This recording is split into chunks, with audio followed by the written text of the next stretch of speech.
అంబేద్కర్ గారి రాజ్యాంగం ఉంది. అంబేద్కర్ గారి రాజ్యాంగం ప్రకారం న్యాయబద్ధంగా మీ అందరినీ కూడా శిక్షిస్తామని కూడా ఈ సందర్భంగా తెలియజేసుకుంటున్నాం. అలాగే మీరు చూస్తే ఈ రాష్ట్రంలో ఆడవాళ్ల మీద ఏ విధంగా అరాచకాలు, అక్రమాలు, రేపులు, దురదృష్టకరం 3 ఏళ్ల అమ్మాయిని కూడా మొన్న మీరు చూస్తే ప్లీనరీ జరిగే ప్లేస్ లో రేప్ చేసి చంపేసి కంపల్లో వెళ్తే ఏ వంట బాగుంది అని మాట్లాడతారు.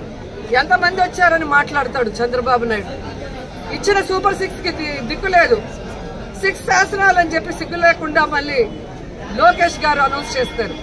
పవన్ కళ్యాణ్ ఏమో నాకు ప్యాకేజ్ ఇస్తే చాలు, ఎవడెక్టు వచ్చినా నాకెందుకని. రాష్ట్రంలోనే కాదు, పిఠాపురంలో ఆడపిల్లలు రేపైనా పట్టించుకోడు. పిఠాపురంలో ఎస్సీల్ని గ్రామ బహిష్కరణ చేస్తే పట్టించుకోడు. సుగాలి కేసు అన్నారు, ఏమైందో తెలియదు. 30,000 మంది మాయమయ్యారన్నారు. మరి ఆ రోజు ఇంటెలిజెన్స్ వ్యవస్థ నీకు చెప్తే ఈ రోజు కూటమి ప్రభుత్వంలో ఉన్న నీకు ఇంటెలిజెన్స్ చెప్పదా 30,000 మంది ఎక్కడున్నారు? చంద్రబాబు నాయుడు ఎదురుగా నించొని ప్రజలకి వెన్నుపోటు పొడిచిన కట్టప్ అయితే సైడ్ నుంచి పొడిచిన కన్నింగ్ కట్టపులు పవన్ కళ్యాణ్ అండ్ లోకేష్ అని కూడా ఈ సందర్భంగా తెలియజేసుకుంటున్నాను. సో ముగ్గురికి నేను చెప్తున్నా, మీరు ప్రజలకి వెన్నుపోటు పొడిస్తే సైలెంట్ గా వెళ్లే పరిస్థితి లేదు. ప్రజలకి అంటగా జగనన్న ఉన్నాడు.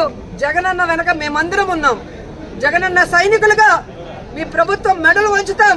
ప్రజలకు మీరు ఇచ్చిన హామీలు నెరవేర్చేంత వరకు ముఖ్యంగా రైతు బాగుంటే రాష్ట్రం బాగుంటుందని నమ్మిన వ్యక్తులు వైఎస్ఆర్ గారు, జగన్మోహన్ రెడ్డి గారు. రైతు బాంధవులుగా వాళ్ళకి కావాల్సినవన్నీ చేశారు. రైతుకు గిట్టుబాటు ధర ఇచ్చారు. రైతుకు పెట్టుబడి రైతు భరోసా ద్వారా రబీకి గాని ఖరీఫీ గాని అందించడం మనం చూసాం.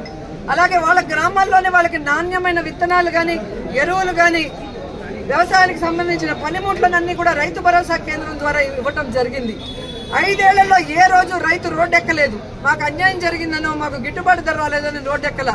కానీ తెలుగుదేశం పార్టీ అధికారంలోకి వచ్చిన తర్వాత మిర్చి రైతులు రోడ్డెక్కారు, మామిడికాయ రైతులు రోడ్డెక్కారు, పసుపు రైతులు రోడ్డెక్కారు. ఎందుకంటే ఎక్కడా కూడా దేనికి గిట్టుబాటు లేదు. ఈరోజు రైతులైతే కన్న నీళ్లు కాదు, రక్తపు నీళ్లు వస్తున్నాయి కళ్లల్లో నుంచి. ముఖ్యంగా చిత్తూరు జిల్లాలో మామిడికాయలు ఎక్కువ. మామిడికాయకి రేట్ లేక కనీసము 5 రూపాయలు అంటే కోసే కూలి కూడా రాకుండా ఈరోజు వాళ్ళు ఇబ్బంది పడే పరిస్థితి వస్తే పట్టించుకునే నాదుడే లేదు. ఈరోజు పసుపుకి గాని, మిర్చికి గాని